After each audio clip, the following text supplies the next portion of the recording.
This is Optimal Relationships Daily, episode 1041, How to Raise Resilient Kids, Part 2, by Jen of thistimeofmine.com. Hello, everybody. I am Greg Audino, your host and narrator, and I'm so glad you've decided to stop in for Part 2 of a really great post that we began yesterday in 1040.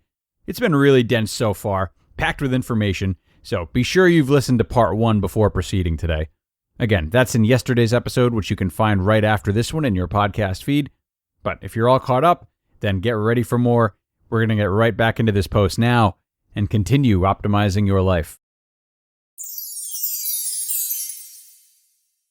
How to Raise Resilient Kids, Part 2, by Jen of thistimeofmine.com.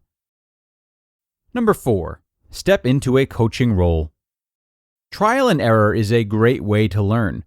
But that doesn't mean we can't help our kids learn from mistakes or deal with situations that are hard, confusing, disappointing, or uncomfortable. That's where our job as coach comes in. Coaches teach skills, offer feedback, provide encouragement, and guide players toward success. But they don't play the game. The kids do. We can be the same way. When we do things with our kids rather than for them, we help them grow in both confidence and competence. We support while still providing room for independence and mastery. Number 5, teach problem-solving skills.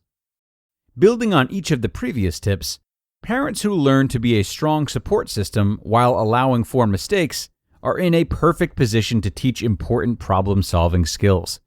Then, when our kids come to us with a problem, we can help them brainstorm ways to work through it.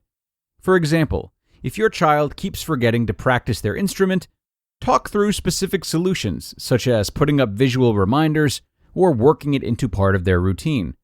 Or if your child is nervous about a test coming up, create a study schedule and come up with time management techniques together. After a while, check back in with your child to discuss the results of their ideas. Kids who know how to work through problems are more resilient. They know they can accomplish difficult tasks and even work through failures to find success. And the more they practice this, the more they will come to believe it. Number 6, praise the how. In her book, Mindset, Carol Dweck says, quote, "No matter what your ability is, effort is what ignites that ability and turns it into accomplishment." End quote. Two people might start off with the same ability, but over time, the one that learns how to define what they're doing to improve is the one that actually improves.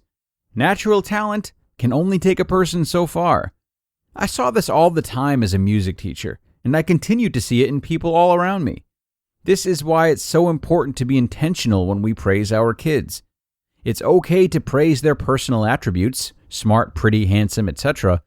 But when it comes to accomplishments, be sure to praise their effort too, not just their results.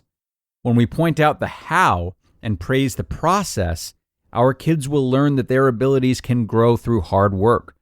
They'll develop a growth mindset as they recognize that they have the power to create success, even if it doesn't come all at once. Number 7, help your kids with their emotions. Kids are faced with challenges every day, and sometimes it's too much to bear. I quit, I can't, it's not fair. When we hear phrases like these, our first instinct might be to stop these negative emotions. After all, how can kids be optimistic when they're being so negative? But we have to teach our kids that all emotions, even the negative ones, are okay. It's normal to feel disappointed or angry when something doesn't work out. We can empathize with them, helping them feel validated, seen, and heard. Phrases like, "I get it," or "I understand that's frustrating," can go a long way. Once we've connected with our kids, we can help them deal with their hard emotions. We can talk through what happened, or even brainstorm ways to cope with their anger or frustration. If any consequences are necessary, make sure they know the consequence is a result of how they handled their emotion, throwing, hitting, breaking something, not the emotion itself. Then you can talk through how to handle it better next time. Learning to deal with emotions in a healthy way helps kids bounce back and cope with difficulty. Number 8, model resilience for your children. One of the best ways to raise resilient kids is to be a resilient parent. Lynn Lyons, co-author of Anxious Kids, Anxious Parents, talks about the importance of modeling positive behaviors.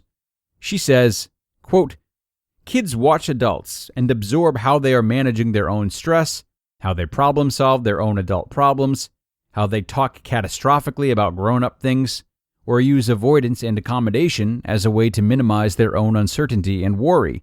End quote. In short, our kids are learning from us. How are we doing? Luckily, we don't have to be perfect to be good parents. We just need to be consistent, reliable, and willing to admit and work on our mistakes.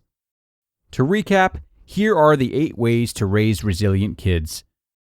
Life is filled with challenges and disappointments, but that doesn't mean our kids can't learn how to be resilient and optimistic through it all. The key is to raise them with the tools they need to bounce back from challenges, solve problems, and find a way forward. Here is a quick recap of how you can do that. Start by being a strong, reliable support system and making space for other positive adult role models. Help your kids gain confidence by priming them for success. Allow your kids to make mistakes so they can learn from them. Step into a coaching role and do things with your child rather than for them. Foster independence by teaching your child how to problem solve. Praise your child's processes rather than just the result to develop a growth mindset. Help your child learn to embrace all emotions and deal with them in healthy ways. And be an example of resilience. In the end, our goal is to raise resilient kids who can do things on their own. We wish we could shield them from difficulty and raise them in a bubble, but teaching them how to thrive no matter what is much better. You just listened to part 2 of the post titled, "How to Raise Resilient Kids" by Jen of thistimeofmine.com. Now, everyone, if any of the people you have important relationships with rely on your financial support, whether it's a child, an aging parent, or even a business partner, you need life insurance. To properly provide for their families, most people need 10 times the life insurance coverage than they get through their employer. That's where Policy Genius comes in. They make it easy to compare quotes from over a dozen top insurers, all in one place. And why compare? Because you can save 50% or more on life insurance by comparing quotes with Policy Genius. That means you could save $1,300 or more per year on life insurance by using Policy Genius to compare policies. Their licensed experts work for you, not the insurance companies, so you can trust them to help you navigate every step of the shopping and buying process. Just go to policygenius.com, and in minutes, you can work out how much life insurance coverage you need and compare personalized quotes to find your best price. So, head to policygenius.com to get started right now. Policy Genius. When it comes to insurance, it's nice to get it right. And a really hearty post full of great ideas from Jen. Awesome article to start with from our new author. It's really relieving for parents to see work like this. Work that sheds light on how truly involved we can be in raising our children and shaping them into emotionally intelligent and healthy adults. And if there's one goal I would boil this article down to, that's what it would be. As parents, when we feel we can offer so much control and contribute so much to the adults that our children go on to become, it's easy to start shaping them into a certain direction that veers towards a specific skill set or maybe a career path. Just a reminder that for a list like this, which is as balanced of an approach to parenting as one could ask for, the goal again is emotionally healthy and emotionally intelligent children. When we can keep terminology like this at the forefront of our minds, each way that we steer our children has a foundation on healthy living, and our actions have a good North Star.